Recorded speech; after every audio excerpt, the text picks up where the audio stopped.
बाबू वीर कुंवर सिंह की कर्मभूमि और मां आरण्य देवी की भूमि पर मैं विश्व के लोकप्रिय नेता हमारे अभिभावक प्रधानमंत्री श्री नरेंद्र मोदी जी का साथियों बहुत मन से हार्दिक स्वागत करती हूं। करताल ध्वनि के साथ जोरदार तालियों के साथ प्रधानमंत्री जी का स्वागत किया जाए।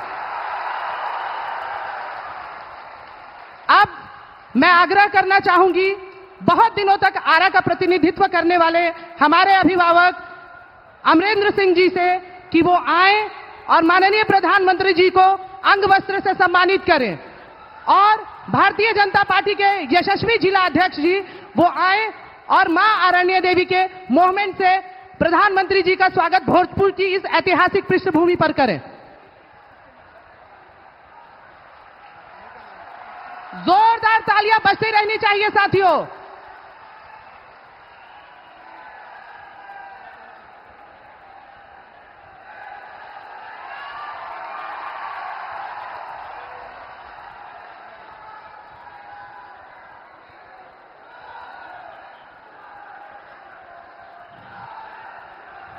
मैं आग्रह करना चाहूंगी राष्ट्रीय लोक मोर्चा के राष्ट्रीय अध्यक्ष आदरणीय श्री उपेंद्र कुशवाहा जी से कि वो मंच पर आए और सभी यहां जितने भी भोजपुर वासी हैं सभी लोगों को अपना संबोधन दें।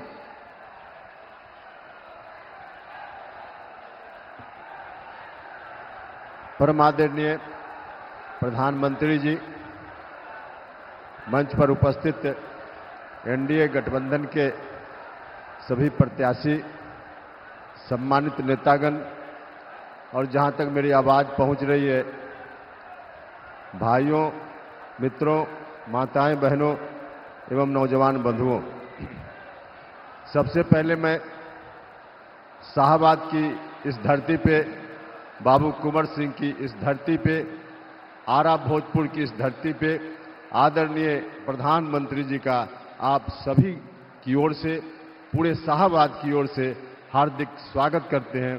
इनका बहुत बहुत आभार प्रकट करते हैं। भाई और मित्रों,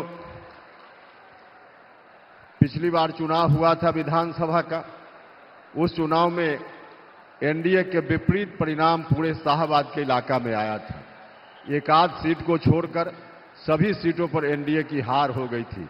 हम आपसे आग्रह करने के लिए आए हैं, आदरणीय प्रधानमंत्री जी भी आपसे कहने आए हैं कि इस बार 2020 से ठीक उलट शाहबाद की तमाम सीटों पर एनडीए के प्रत्याशियों की जीत सुनिश्चित होनी चाहिए। आपसे मैं भी आग्रह करना चाहता हूं कि एक एक एनडीए के उम्मीदवार को जिताने का काम यहां से करना है। शाहबाद में अधिक से अधिक लोग जीत कर जाएंगे तो फिर से एक बार सरकार तो बननी ही है एनडीए की। उस सरकार में हर तरह से प्रयास होगा शाहबाद के विकास के लिए। शाहबाद के विकास के लिए अलग से योजना बनाने का काम सरकार करेगी। यहाँ के किसानों की जो समस्याएं हैं, खासकर इस इलाके को धान का कटोरा कहा जाता है, किसान यहाँ के धान सर्वाधिक उत्पादन करते हैं। उनकी जो समस्याएं हैं, ठीक से समय पर धान की बिक्री नहीं हो पाती, धान की बिक्री भी करते हैं तो समय पर उनको पैसा नहीं मिल पाता। इन समस्याओं का हल निकालने का काम निश्चित रूप से आने वाली सरकार करेगी। धान खरीद की जो एजेंसी होती है, एमएसपी पर धान की खरीद करती है, उनकी अपनी समस्या है। उनकी समस्याओं का भी हल निकालने का काम जो सरकार बनेगी वह सरकार करेगी। यहाँ जो मिलर हैं उनकी समस्याएं हैं, उनकी समस्याओं का भी हल निकालने का काम हमारी सरकार करेगी। हर तरह से इस इलाके के विकास के लिए, हर तरह से किसानों के लिए, नौजवानों के लिए भी हमारी सरकार आगे भी करेगी। पहले भी सरकार ने किया है और इस बार एनडीए ने जो संकल्प पत्र जारी किया है, उस संकल्प पत्र में भी हम लोगों ने संकल्प व्यक्त किया है कि इस बार हर तरह से किसानों के लिए, नौजवानों के लिए, गरीबों के लिए, महिलाओं के लिए, सब के लिए हमारी सरकार काम करेगी। इसलिए आप सब लोगों से आग्रह है कि सब लोग मिलकर यहाँ से एनडीए के जितने भी प्रत्याशी हैं सबको यहाँ से भारी मतों से जिताकर भेज दीजिए। एनडीए के प्रत्याशी जीतेंगे, हमारे प्रधानमंत्री जी की ताकत बढ़ेगी, मुख्यमंत्री जी की ताकत बढ़ेगी, चिराग पासवान जी की ताकत बढ़ेगी, जीतन राम मांझी जी की ताकत बढ़ेगी और साथ ही साथ उपेंद्र कुशवाहा की भी ताकत बढ़ेगी। इसलिए आइए आप सब लोग मिलकर एनडीए के तमाम प्रत्याशियों को यहाँ से जिताने का काम कीजिए। इन्हीं शब्दों के साथ फिर से एक बार आदरणीय प्रधानमंत्री जी का स्वागत करता हूं और आप सभी का हृदय से धन्यवाद करता हूं। अपनी बात समाप्त करता हूं। भारत माता की, भारत माता की। साथियों, भोजपुर की धरती पे विश्व के सबसे लोकप्रिय नेता, विश्व गुरु आदरणीय हमारे प्रधानमंत्री जी का आगमन हो चुका है और आप सभी लोग बहुत सुबह से यहां आकर उनके संबोधन को सुनने के लिए यहां बैठे हैं काफी देर से। मैं विनम्र के साथ आदरणीय प्रधानमंत्री जी से आग्रह करूंगी कि आए और भोजपुर की जनता को अनुग्रहित करें।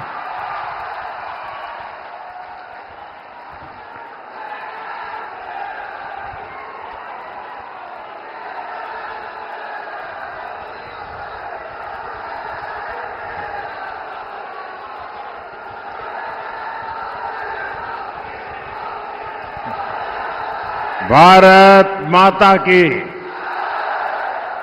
भारत माता की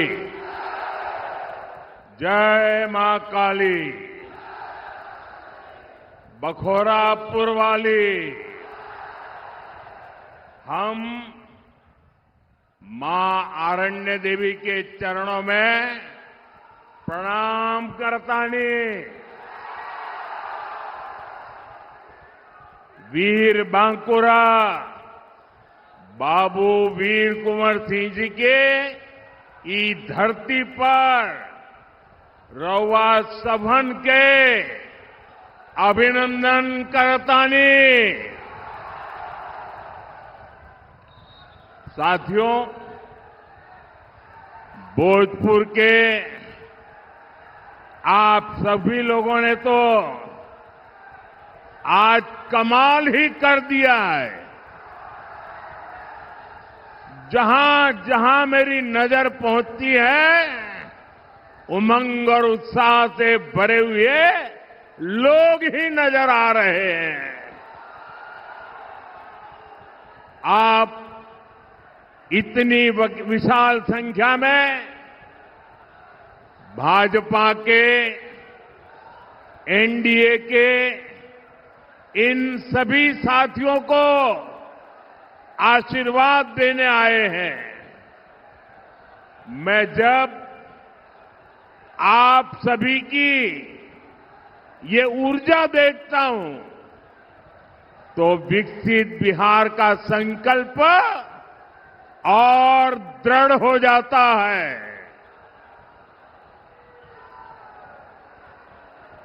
साथियों, विकसित बिहार ही विकसित भारत का आधार है। और भाइयों बहनों, मैं जब विकसित बिहार की बात करता हूं तो इसका मतलब है बिहार का औद्योगिक विकास, बिहार के युवाओं को बिहार में ही रोजगार, और हम आरा के ई मंच से कहत बानी, आपके सपना हमार संकल्प है। आपके बच्चन का भविष्य हमार जिम्मेदारी है। साथियों, इस संकल्प को पूरा करने के लिए मैं आज आपके पास कुछ मांगने आया हूं। मैं आपका साथ मांगने आया हूं। मैं देख रहा हूं बिहार के लोग इस बार एनडीए को रिकॉर्ड सीटें देने जा रहे हैं। ये जंगल राज वाले इस बार सबसे करारी हार का रिकॉर्ड बनाने वाले हैं, क्योंकि बिहार की पुरानी पीढ़ी के साथ ही अब नई पीढ़ी ने ठान लिया है, फिर एक बार एनडीए सरकार, फिर एक बार, फिर एक बार, फिर एक बार। साथियों, 6 नवंबर को आपके यहां मतदान होना है। अब ज्यादा दिन नहीं बचे हैं। एनडीए ने विकसित बिहार के लिए एक ईमानदार और दूरदर्शी घोषणा पत्र दिया है। हर वादा, हर योजना बिहार के तेज विकास को समर्पित है। मैं इसके लिए बिहार भाजपा, जेडीयू, लोजपा, हम पार्टी और आरएलएसपी के साथियों का हृदय से अभिनंदन करता हूं। साथियों, एक तरफ एनडीए का ईमानदार घोषणा पत्र है,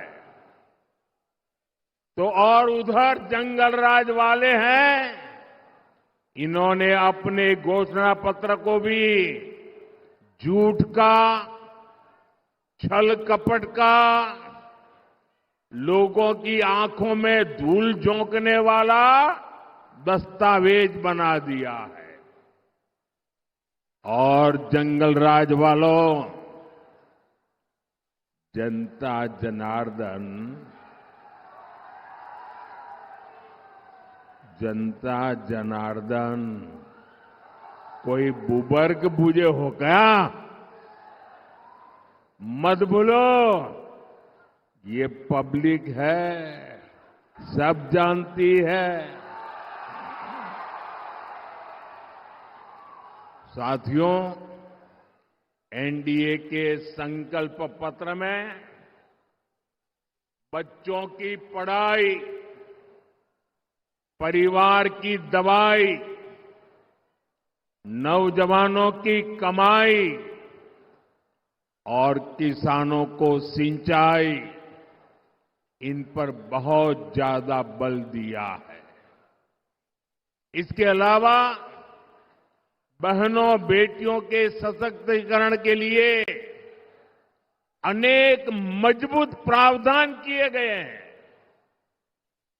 बिहार की ज्यादा से ज्यादा बहनें लखपति दीदी बने, इस पर सुविचारित योजना आपके सामने प्रस्तुत की गई है।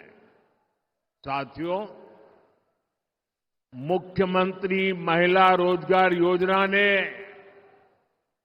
बिहार की हर बहन आज खुशियों से भर गई है। अभी तक बिहार की 1,30,00,000 बहनों के खाते में 10-10 हजार रुपया पहुंच चुका है। इसमें भोजपुर की भी लगभग 4 लाख बहनों के खाते में 10-10 हजार रुपया पहुंच चुके हैं। और भाइयों बहनों, हम यहीं नहीं रुकने वाले। 14 तारीख को नतीजे आएंगे। एनडीए की फिर से सरकार बनेगी और सरकार बनने के बाद इन बहनों को मदद का एक और अभियान तेज गति से आगे बढ़ाया जाएगा। साथियों, बिहार देश के उन राज्यों में से है जहां सबसे अधिक युवा आबादी है। इसलिए एनडीए का बहुत जोर बिहार में शिक्षा और कौशल पर है। ये हमारे संकल्प पत्र से भी स्पष्ट होता है। हमारा संकल्प है कि बिहार का युवा, सुनिए दोस्तों, हमारा संकल्प है बिहार का युवा बिहार में ही काम करेगा, बिहार का नाम करेगा। इसके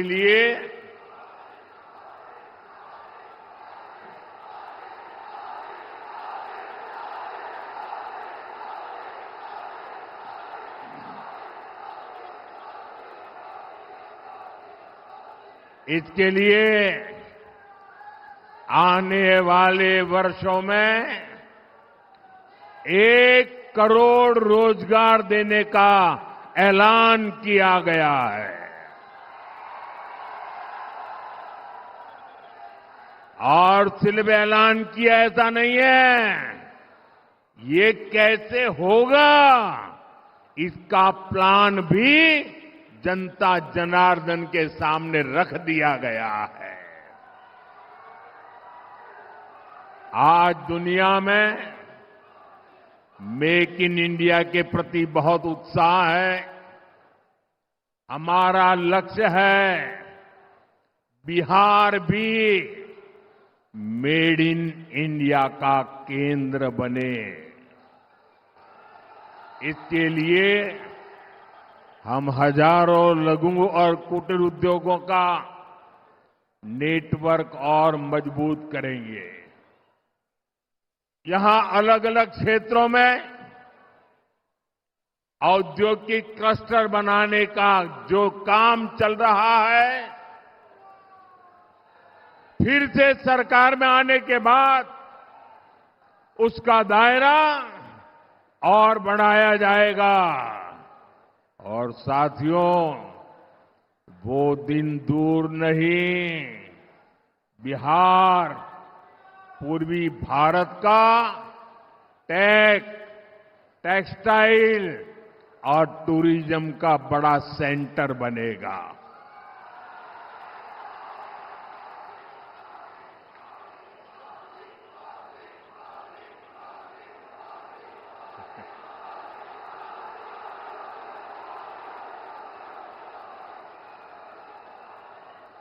मेरे नौजवानों, आपने तो मुझे भी जोश से भर दिया आज।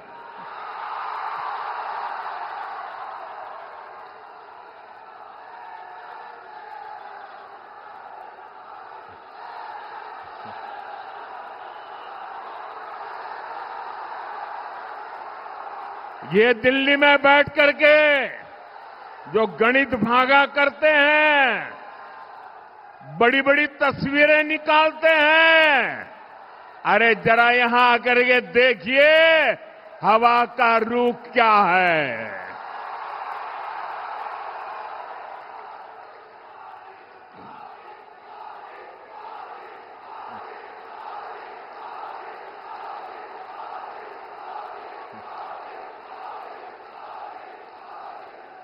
यहां बड़ी कंपनियों के डेटा सेंटर बनेंगे। बिहार में यही रहते हुए लोग दुनिया की कंपनियों के लिए काम करेंगे। साथियों, एनडीए के संकल्प पत्र में गांव की समृद्धि के लिए भी एक सशक्त योजना बनाई गई है। बिहार के अलग अलग क्षेत्रों में अलग अलग फसलें उगाई जाती हैं। बीते सालों में बिहार से कृषि निर्यात बहुत बढ़ा है। अब हम बिहार में फूड पार्क के नेटवर्क का विस्तार करने वाले हैं। आपको पता है कि हमारी सरकार छोटे किसानों को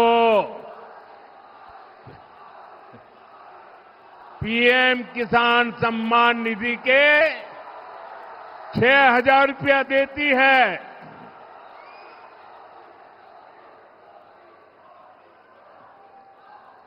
भारत सरकार पीएम किसान सम्मान निधि के 6,000 रुपये देती है।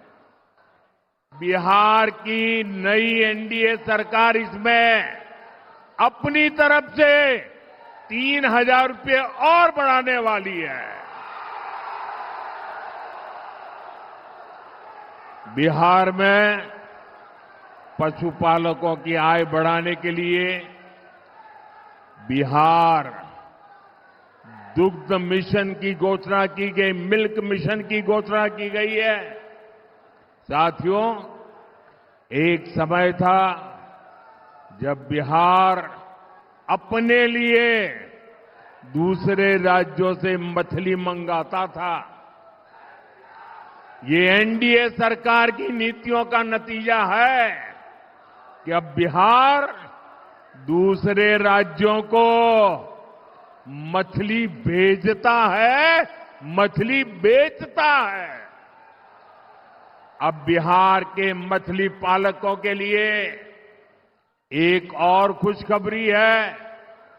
एनडीए ने जुब्बा सहनी मत्स्य पालक सहायता योजना बनाने की घोषणा की है। इस स्कीम के तहत मछुआरे परिवारों को भी 9,000 रुपये की मदद मिलेगी। साथियों, एनडीए का ट्रैक रिकॉर्ड है कि हम जो संकल्प लेते हैं उसे पूरा करके दिखाते हैं। मैंने गारंटी दी थी कि किसी भी गरीब मां का बच्चा भूखा नहीं सोएगा।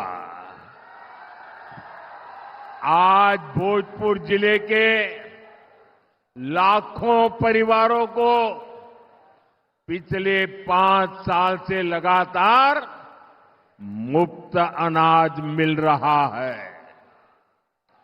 पहले यहां राशन में अरवा चावल मिला करता था। आपको उसना चावल पसंद था। आपकी बात मेरे कानों तक पहुंची और मोदी जब आपकी बात सुनता है ना तो सो नहीं जाता है, तुरंत जग जाता है। और जब मैंने आपकी बात सुनी तो हमारी सरकार ने बिहार के लोगों की पसंद का ध्यान रखा और उसना चावल देना शुरू कर दिया। साथियों, ऐसे ही मोदी की गारंटी थी कि हर गरीब परिवार को पक्का घर मिलेगा। आप देखिए, बिहार में 60 लाख गरीब परिवारों को पक्का घर मिला है। इसमें से भोजपुर के ही करीब 1,15,000 लाभार्थी हैं जिन्हें पक्का घर मिल गया है। साथियों, हमारे लिए देश की सुरक्षा और देश की सुरक्षा करने वाले दोनों ही बहुत महत्वपूर्ण है।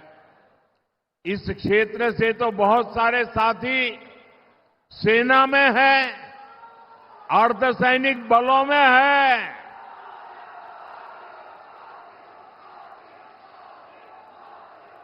हमारे सैनिक परिवार कई दशकों से 1 रैंक 1 पेंशन की मांग कर रहे थे।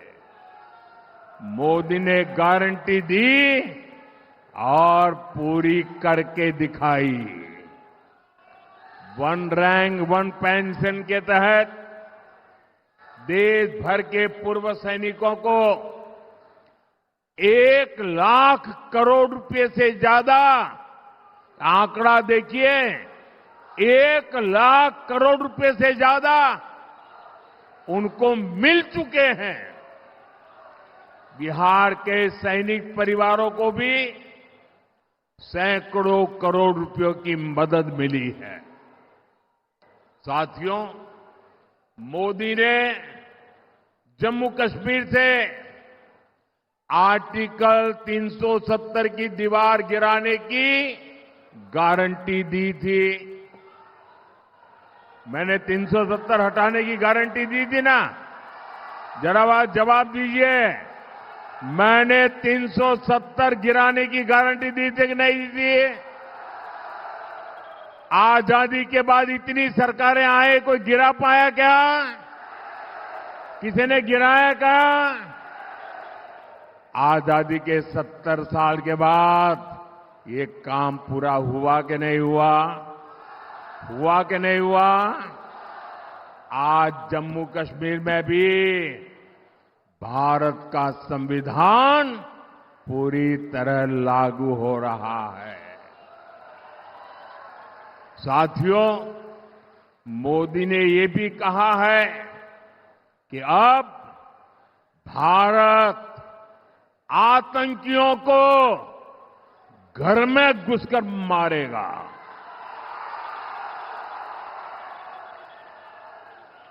हाल में ही ऑपरेशन सिंदूर हुआ।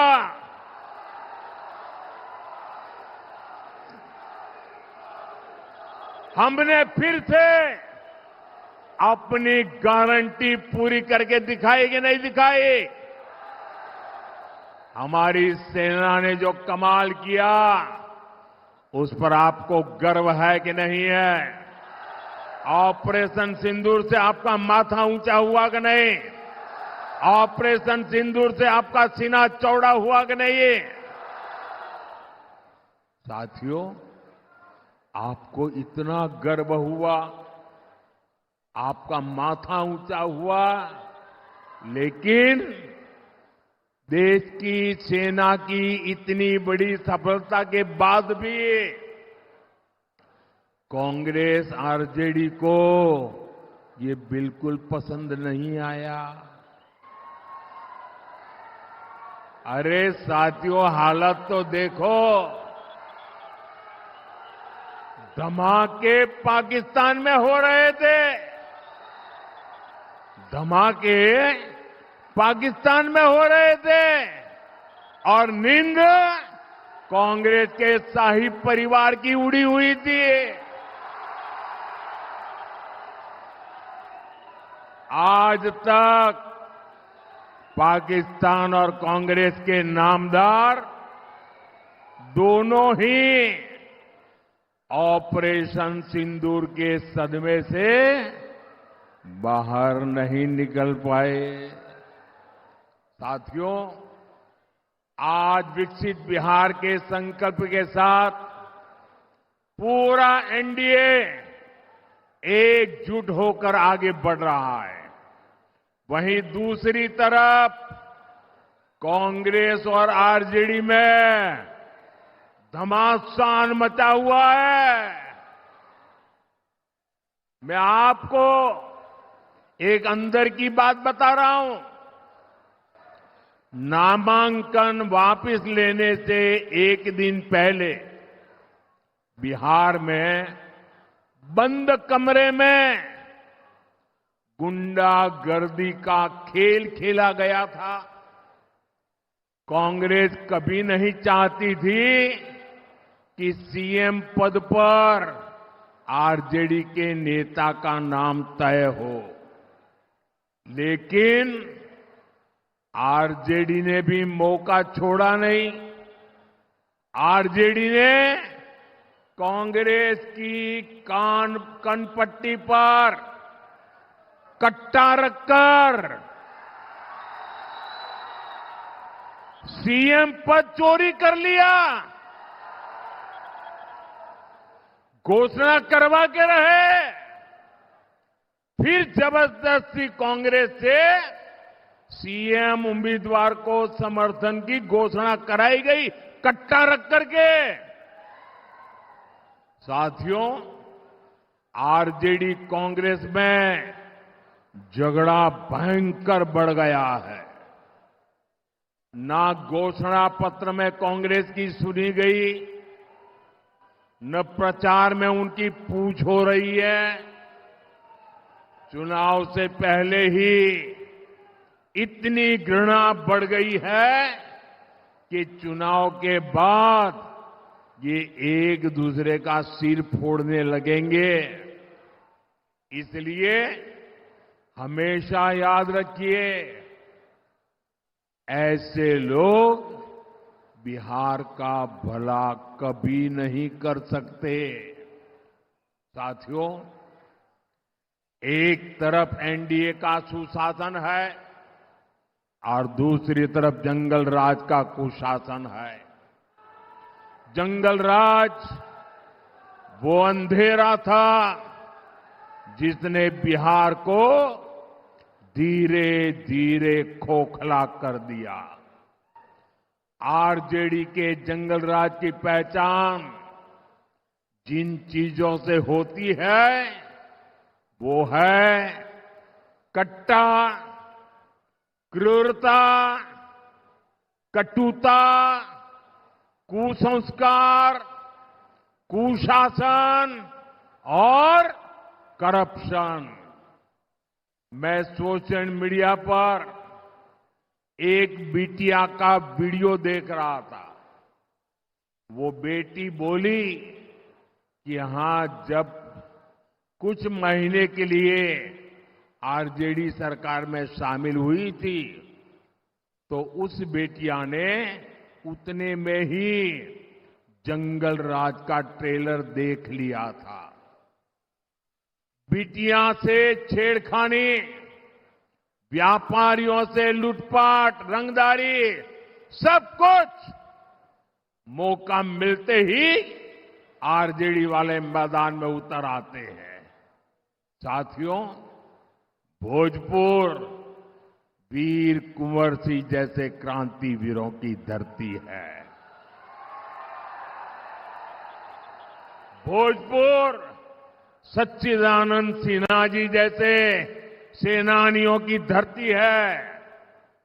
जिस भोजपुर ने 1857 की क्रांति का क्रांतिवीर दिया, जिसने संविधान सभा का पहला अध्यक्ष दिया, उस क्षेत्र को आरजेडी ने कट्टा, क्रूरता, कटुता, कुसंस्कार, कुशासन और करप्शन का अड्डा बना दिया था।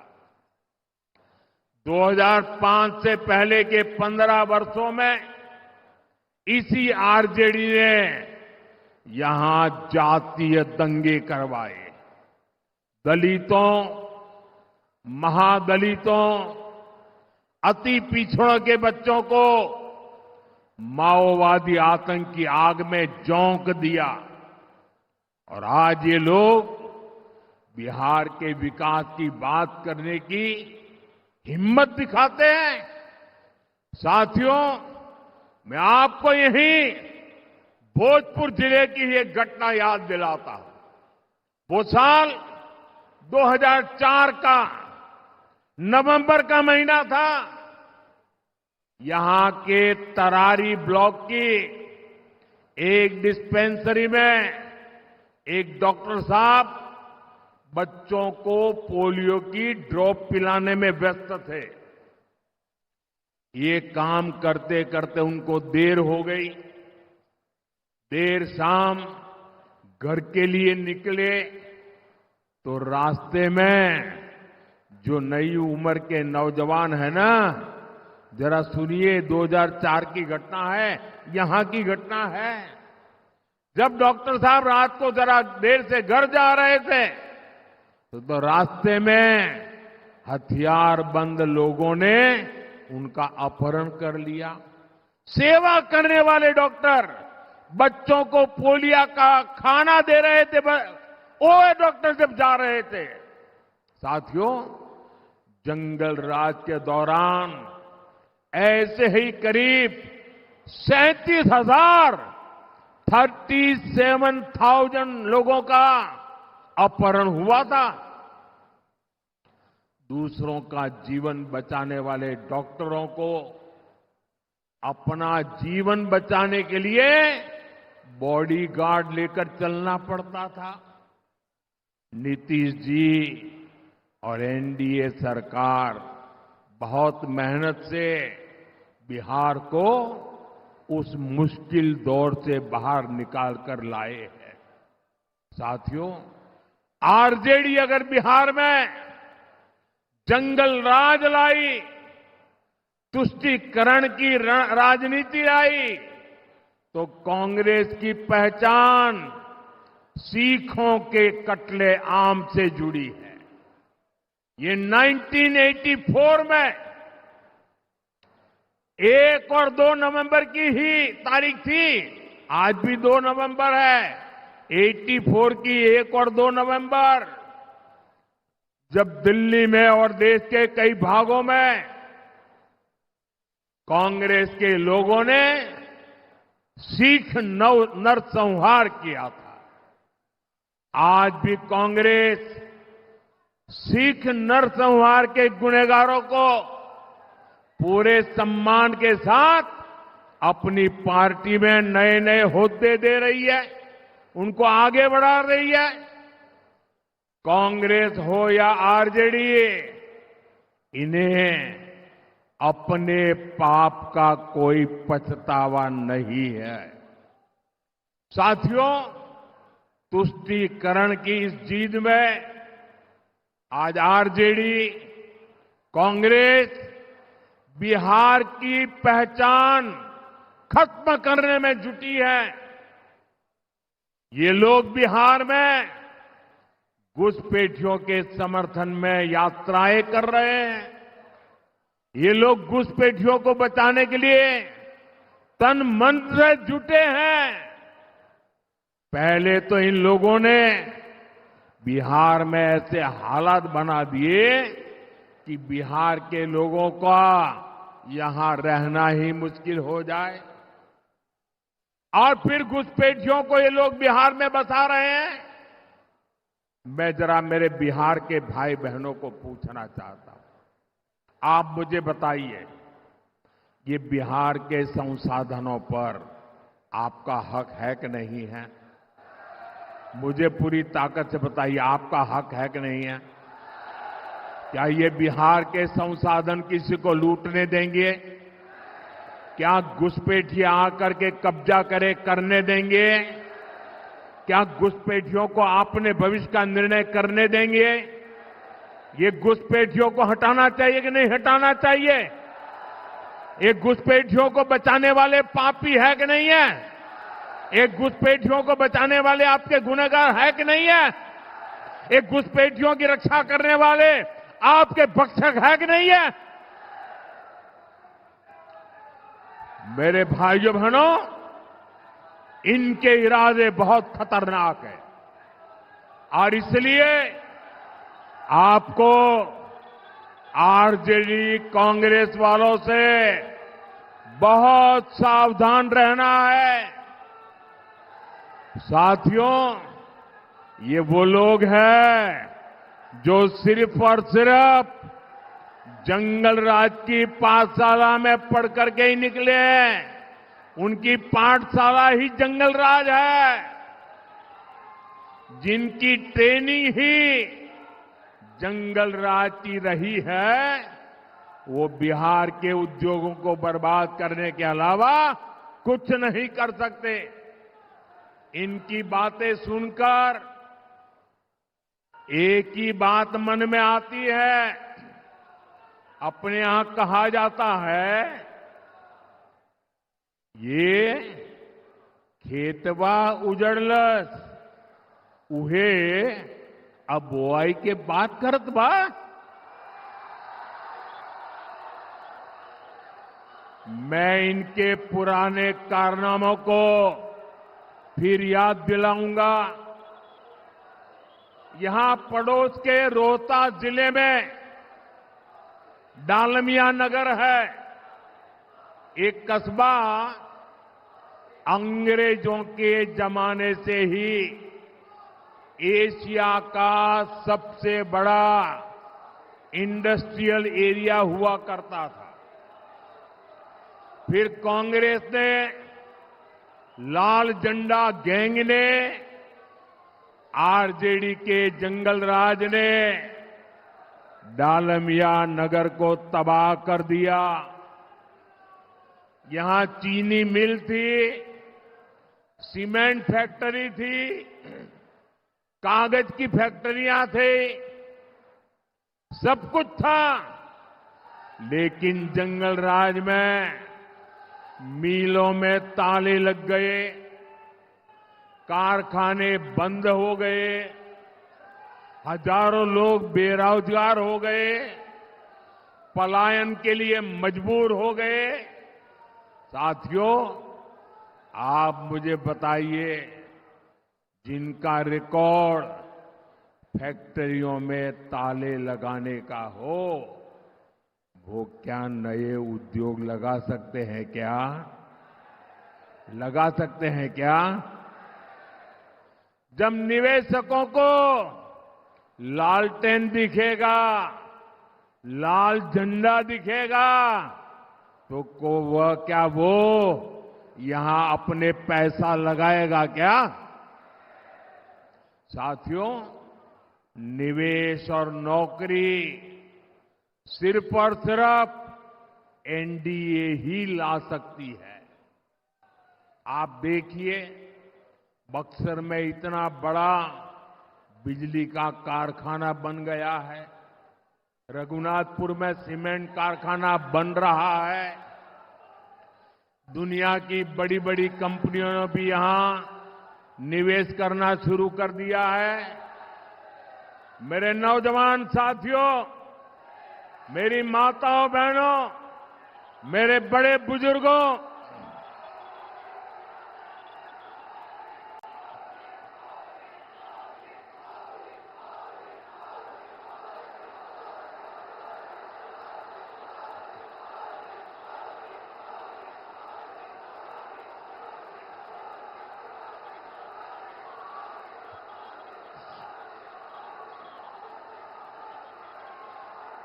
भाइयों बहनों, बिहार के मेरे मालिकों, मैं आपको भरोसा दिलाता हूं, आने वाले 5 सालों में यहां उद्योगों का तेज गति से विस्तार होगा। साथियों, एनडीए सरकार विकास और विरासत दोनों को महत्व देते हुए आगे बढ़ रही है। हमने भारत रत्न कर्पूरी ठाकुर जी की जन्मस्थली को विकसित किया। अब हमारी सरकार बाबू वीर कंवर सिंह जी की जन्मस्थली का कायाकल्प करने जा रही है। उनके जीवन से युवा पीढ़ी प्रेरणा ले सके, इस दिशा में हम आगे बढ़ रहे हैं।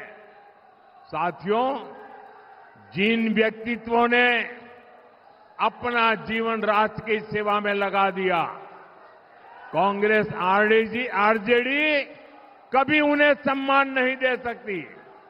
आप याद कीजिए, कांग्रेस ने हमेशा बाबा साहब आंबेडकर का अपमान किया, क्योंकि उनकी लोकप्रियता कांग्रेस के शाही परिवार से बड़ी हो रही थी। फिर कांग्रेस ने बाबू जगजीवन राम का अपमान किया, क्योंकि कांग्रेस के शाही परिवार की राजनीति को उनसे खतरा लगने लगा था। अरे इतना ही नहीं, कांग्रेस ने हमारे सीताराम केसरी जी को भी बेइज्जत किया, क्योंकि कांग्रेस पार्टी के अध्यक्ष पद पर उन्हें कोई और मंजूर नहीं था। साथियों, साथियों, आपका उत्साह उमंग मेरी सर आंखों पर, लेकिन मुझे अभी बहुत सभाएं करनी है। जरा थोड़ी शांति रखो दोस्तों। आपका प्यार, आपका उत्साह ये विजय की गारंटी है, ये मुझे पता है।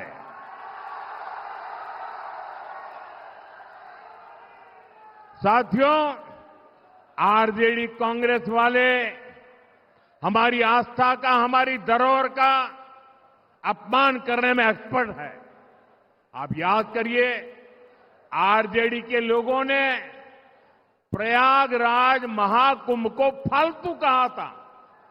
अभी हमने देखा कि कैसे कांग्रेस के नामदार ने हमारे छठ महापर्व को नौटंकी ड्रामा बताया। ड्रामा।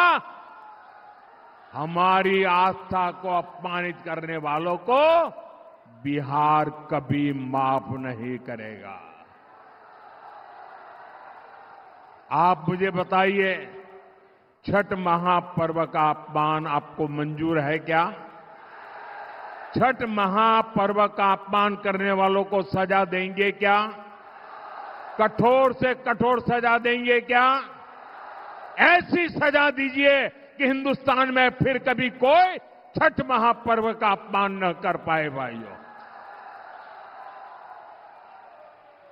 साथियों, बिहार की रफ्तार अब हमें रुकने नहीं देनी है। इस बार भोजपुर की हर सीट, हर बूथ पर एनडीए के इन सभी उम्मीदवारों को विजयी बनाना है। इस बार छठ पूजा के लिए बड़ी संख्या में हमारे भाई बहन अपने घर आए हैं। उनसे मेरा आग्रह है कि अगर आपका मतदान सूची में नाम है तो आप मतदान करने के बाद ही वापस लौटे। और याद रखिएगा, पहले मतदान फिर जलपान। पहले मतदान, पहले मतदान। मेरा सभी उम्मीदवार जो है चुनाव में, उनसे आग्रह है, आगे आइए जरा।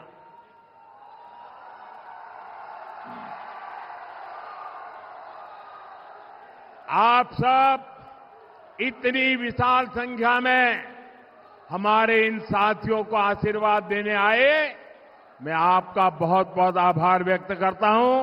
भारत माता की, भारत माता की, भारत माता की। मेरे उम्मीदवार भाइयों को जरा एक 2-4 कदम पीछे आइए, मैं आपको मिलने के लिए आना चाहता हूं। मैं आप सबको मिलना चाहता हूं।